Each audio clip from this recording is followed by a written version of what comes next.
Hello and welcome to Logic ERP. Subscribe to our YouTube channel and press the bell icon to stay updated with the latest videos. In this video, we will learn how to enable the prompt for lot selection while scanning item codes in a packing slip entry. To enable this option, open the configuration window and navigate to the Other Options section.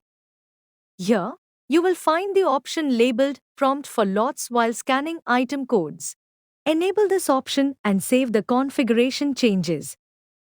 Now, initiate a new packing slip entry, select the customer, and proceed to the Item Details section. Scan the required item code. As you can see, a lot-wise entry window is now prompted, allowing you to select the required lot and enter the quantity to be scanned. You can also allocate the required quantity partially from multiple lots. Once the quantities have been entered, click OK to confirm the lot-wise allocation.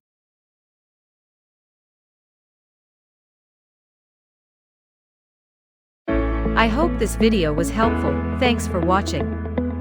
Like, share and subscribe.